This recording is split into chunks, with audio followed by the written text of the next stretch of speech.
ମୁଁ ଥିଲି ତେନ୍ତୁଳି ଖୁଣ୍ଟି ବିଡିଓ ନବରଙ୍ଗପୁର ଜିଲ୍ଲାରେ। ହୁଁ ସେତେବେଳେ ମୁଁ ବାହା ହେଇନଥାଏ। ହୁଁ ଏଇ ଲୋକଟା ସେତେବେଳେ ଥାନ୍ତି ଏପିଡି ଆଡମିନ୍ ଡିଆରଡିଏ ରେ। ହଁ ତ ସିଏ କିଏ କଣ କିଏ ରତ୍ନାକର ସାହୁ? ରତ୍ନାକର ସାହୁ ଥାନ୍ତି। ହୁଁ ସେ ପ୍ରତିଦିନ ମୋ ବ୍ଲକ କୁ ଚାଲି ଆସନ୍ତି। ମୁଁ ଫିଲ୍ଡ ଯାଇଥାଏ କିନ୍ତୁ ଜବରଦସ୍ତି ଆସନ୍ତି, ଆସିକି ମତେ ଟିକେ ବିରକ୍ତ କରନ୍ତି। ହୁଁ ମୁଁ ଦେନ୍ ଆଣ୍ଡ ଦେନ୍ କଲେକ୍ଟର ଆମର ଅଜିତ ମିଶ୍ର ସାର୍ ଥିଲେ, ତାଙ୍କୁ ଜଣେଇଲି। ହୁଁ ହୁଁ ସେ ପ୍ରତିଦିନ ଆସି ଟିକେ ବିରକ୍ତ କରୁଛନ୍ତି। ସେଠୁ ତାଙ୍କୁ ମନା କରାଗଲା, ତୁମେ ଅମୁକା ବିଡିଓ ପାଖକୁ ସବୁଦିନ ଯିବନି, 15 ଦିନରେ ଥରେ ଯଦି ଯିବ ରିଭ୍ୟୁ କରିବ।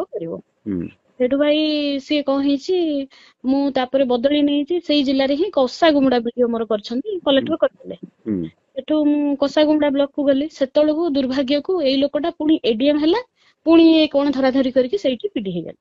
ହୁଁ ହୁଁ ସେଇଠି ତାଙ୍କର ଲଙ୍ଗେଷ୍ଟ ଟେନ୍ୟୁର ମୋର ଦେନ୍ 20 years। ସେତିକି ହଁ ଭିତରେ ମ୍ୟାରେଜ ହେଇଯାଇଛି ଭାଇ।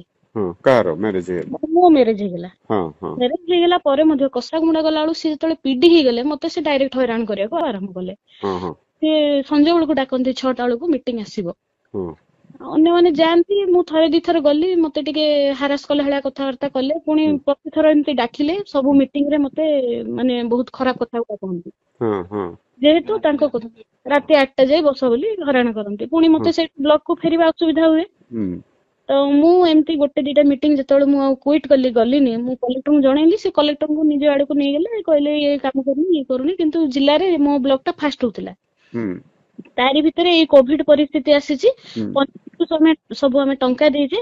ସିଏ ଗୋଟେ ମିଛ ଆଲିଗେସନ କଲେ ମୋ ନାଁରେ, ନା ଇଏ କୋଭିଡ ଟଙ୍କା ସବୁ ଖାଇଯାଇଛନ୍ତି। ହୁଁ ସିଏ ଏମିତି ଯେତେବେଳେ କଲେ, ମୁଁ ସେଇ ଜିଲ୍ଲାକୁ ଛାଡିଦେଲି, ବାଧ୍ୟ ହେଲି। ଏ ଲୋକ ସହିତ ଆଉ ହବନି। ସେ ହୁଁ ମତେ ସବୁ ମିଟିଂ ରେ ମତେ ଟର୍ଚର କରି, ହାରାସ କରିକି ଖରାପ କଥା ଗୁଡା କୁହନ୍ତି। ହୁଁ ତାପରେ ସେ ମତେ ଏମିତି କଲେ, ମୁଁ ସେଇଠୁ ଜିଲ୍ଲା ଛାଡିକି କୋରାପୁଟ ଜିଲ୍ଲାକୁ ବଦଳି ନେଲି। କୋରାପୁଟ ଜିଲ୍ଲାକୁ ଯାଇ 2 ମାସ ହେଇଛି, ସେ ଜାଣିଲେ ଯେମିତି ପୁଣି ବିଡିଓ ହେଇକି ବସିଛି ନାରାୟଣପାଟଣାରେ, ଭଲ ହେଲାଣି, କଲେକ୍ଟରଙ୍କ ସହିତ ଭଲ ଟର୍ମ ଅଛି।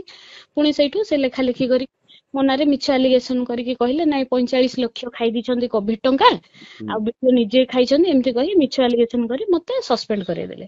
ସସ୍ପେଣ୍ଡ କରେଇଦେଲେ। ତାପରେ ମୁଁ ଦୌଡିଲି ସିଏମଙ୍କୁ।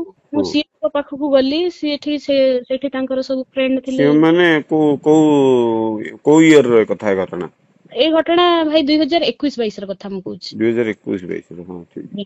ସେ 2022 ରେ ମୁଁ ସେଠୁ ଯେତେବେଳେ ମତେ ଇଏ କରାହେଲା, ମୁଁ ଯାଇକି ସିଏମ ଙ୍କ ଗ୍ରିଭାନ୍ସ ରେ ମୁଁ ତାଙ୍କ ବିରୁଦ୍ଧରେ ଦେଲି। ହୁଁ ସେ ମତେ କୋଭିଡ ରେ ଟଙ୍କା ମାଗିଥିଲେ।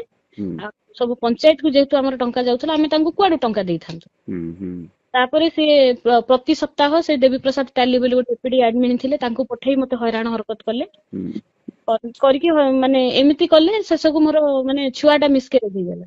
ମୁଁ ନୂଆ ଆରେ ବାହା। ତାପରେ ଆଉ ମତେ ତ ସସ୍ପେଣ୍ଡ କରିଥାନ୍ତି, ମୁଁ ଆଉ ତାଙ୍କୁ ଲଢି ପାରିଲିନି, ଯେହେତୁ ଗଭର୍ଣ୍ଣମେଣ୍ଟରେ ତାଙ୍କର ଭଲ ହାତ ଥାଏ ନବୀନ ପଟ୍ଟନାୟକ ଅଫିସ ରେ। ହଁ ଏମିତିରେ ଆଉ କିଛି ହେଲାନି। ଶେଷକୁ ମତେ ରୂପା ମ୍ୟାଡାମ ବୋଲି ଜଣେ ଥିଲେ ଆରଡିସି, ବର୍ତ୍ତମାନ ସେ ଅଛନ୍ତି ସାଉଥର୍ନ ଡିଭିଜନ ରେ। ହଁ ହଁ ସିଏ ଆମ ସେକ୍ରେଟାରୀ ଥିଲେ। ମୁଁ ତାଙ୍କୁ ଯାଇକି ଦେଖା କଲି, କହିଲି ମୋର ଏମିତି ମିସକ୍ୟାରେଜ ହେଇଯାଇଛି, ଲୋକଟା ମତେ ଏମିତି କରିଛି। ରୂପା କିଏ? ରୂପା ମିଶ୍ର?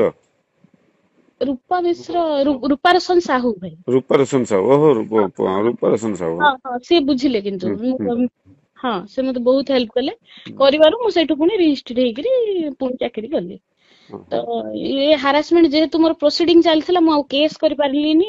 ସେ ମିଡିଆ ଫିଡିଆ ଧରିକି ବହୁତ ହଇରାଣ କଲେ। କିନ୍ତୁ ପରବର୍ତ୍ତୀ ଡେଟରେ ମୋର ଡିପି ଟା ପୁରା କ୍ଲିୟର ହେଲା। ପୁରା ସବୁ ପ୍ରମାଣ ମୁଁ ଦେଲି ଯେ ମୋର ମାନେ ଟଙ୍କା ଖାଇବାର ମୋର କାଇଁ ସୁଯୋଗ? ଏ ତ ହୁଁ ସରପଞ୍ଚ ମାନଙ୍କୁ ଦିଆ ହେଇଥିଲା ନା ଦାୟିତ୍ୱ, ସେମାନେ କଲେକ୍ଟର ଡିକ୍ଲେୟାର କରାହେଇଥିଲା। ହୁଁ ତାଙ୍କ ମନି ସେମାନେ ହ୍ୟାଣ୍ଡେଲ କରୁଥିଲେ, ତ वी आर नॉट ରେସ୍ପନ୍ସିବଲ ଫର ହୁଁ ଦ୍ୟାଟ।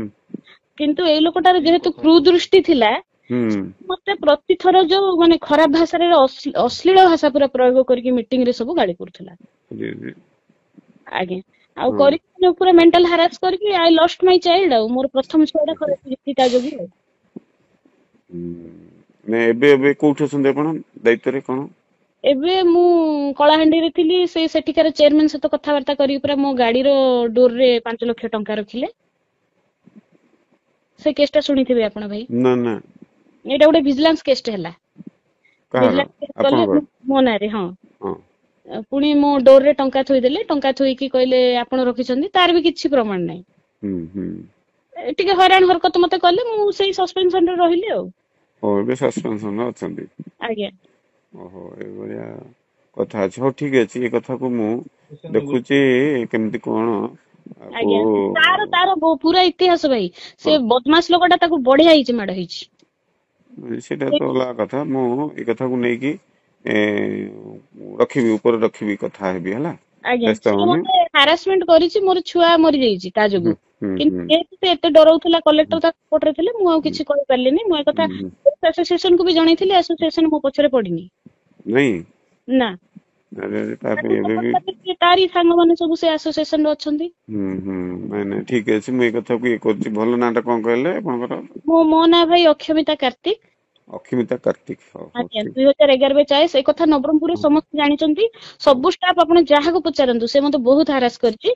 ଆଉ ତାର ଇତିହାସ ଅଛି। ସେ ବରିଗୁମା ଜିଲ୍ଲାରେ ଥିଲାବେଳେ ତାରି ଯୋଗୁ ଜଣେ ସୁଇସାଇଡ କରିଥିଲେ ବ୍ଲକ ରେ। ହଁ ଆଜ୍ଞା ଆରେ ସେ ଷ୍ଟାଫ କୁ ବହୁତ ହାରାସ କରେ। ଆଉ ହଁ ନିଜେ ଗୋଟେ ମାନେ ନିଜେ ଗୋଟେ ସେ ଚିଫ ସେକ୍ରେଟାରୀ ଭଳିଆ କଥାବାର୍ତ୍ତା କରିବ। ହଁ ହଁ ହଁ। ଆଉ ମୁଁ ଏଇ କଥା ଦେଖିଲି ତ ଭାଇ, ମୁଁ ହୁଁ। ଭାବିଲି ଆପଣଙ୍କୁ ଜଣେଇଦବା ଦରକାର ଏଇ ଜିନିଷଟା। ନାଇଁ ସେ ନାଇଁ ତାର ଭଲ ହେଲା, ଭଲ ହେଲା ଜଣେଇଲ। କିଛି ତଥ୍ୟ ତାଙ୍କର ବାହାରୁଛି, ଏମିତି ସବୁ ବ୍ୟାକଗ୍ରାଉଣ୍ଡ ରେ ଅଛି କଥା ହେଲିକି। ଆଜ୍ଞା ଏଇଟା ଭଲ ହେଲା, ମତେ ଜଣେଇଲ, ବହୁତ ଧନ୍ୟବାଦ। ମୁଁ ଏ କଥାକୁ ଦେଖୁଛି ହେଲା। ଆଜ୍ଞା ଆଜ୍ଞା ଭାଇ, ହଁ ଆଉ ହଁ ଗୋଟେ ଜିନିଷ ଭାଇ, ଛୋଟ କଥାଟେ। ହଁ। ସିଏ ଆକ୍ଚୁଆଲି ତା ନାଁ ହଉଛି ରତ୍ନାକର ସେଠୀ। ରତ୍ନାକର ସେଠୀ। ହଁ ସିଏ ତା ଟାଇଟଲ ହଉଛି ସେଠୀ। ସିଏ ସେ ଭଦ୍ରକ ଲୋକ। ହଁ ଆଉ ସିଏ ଏପଟେ କୋରାପୁଟ ଜିଲ୍ଲାରେ ଜୟପୁରରେ OSRTC ରେ କଣ୍ଡକ୍ଟର ଭାବରେ କାମ କରୁଥିଲେ। ହଁ ଆଜ୍ଞା ସେ ଆଗରୁ ବସ ରେ OSRTC ରେ ଥିଲେ। ହଁ ସେଇଠି କଣ୍ଡକ୍ଟର ଥିଲେ। ହଁ ସିଏ ବସ୍ କଣ୍ଡକ୍ଟର, ସେଇଥିପାଇଁ ତା ବୁଦ୍ଧି ଯାଇନି ତା ହଁ କଥାବାର୍ତ୍ତା। ହଁ ହଁ। ସିଏ ବସ୍ କଣ୍ଡକ୍ଟର ସେଠି ଥିଲେ। ମାନେ କଣ ଏସି କ୍ୟାଟଗରୀ? ବୋଧେ ଏସି ଏସି ହଁ। ଏସି କ୍ୟାଟଗରୀ। ସାହୁ ଆଉ ତାପରେ ଚେଞ୍ଜ କରିଦେଇଛନ୍ତି। ତାପରେ ସିଏ କଣ କରୁଛନ୍ତି, ଗୋଟେ ବ୍ରାହ୍ମଣ ଲେଡି ଅଙ୍ଗନବାଡି ଗୋଟେକୁ ବାହାଇଛନ୍ତି। ହଁ ହଁ ନବରଙ୍ଗପୁରର। ସେ ଅପଡାଉନ କରୁଥିଲେ ଜୟପୁର ନବରଙ୍ଗପୁର। ହଁ ହଁ। ତାପରଠୁ ସେ ତାର ଟାଇଟଲ ଚେଞ୍ଜ କରିଛନ୍ତି ଆଉ। ଓହୋ। ସେ ଭାରି ଯୋଉ ଦେଖଉଛି ବ୍ରାହ୍ମଣ ଇଏ କଥାବାର୍ତ୍ତା କରୁଛି, ହଁ ମିଛ କଥା। ସେ ଏସି ଲୋକଟା। ହଁ ହଉ ହଉ ଆଜ୍ଞା। ଠିକ ହେଲା। ଭଲ ତଥ୍ୟ ଯୋଗେଇଲେ, ବହୁତ ଧନ୍ୟବାଦ। ମୁଁ ଏଇଟାକୁ ଦେଖୁଛି।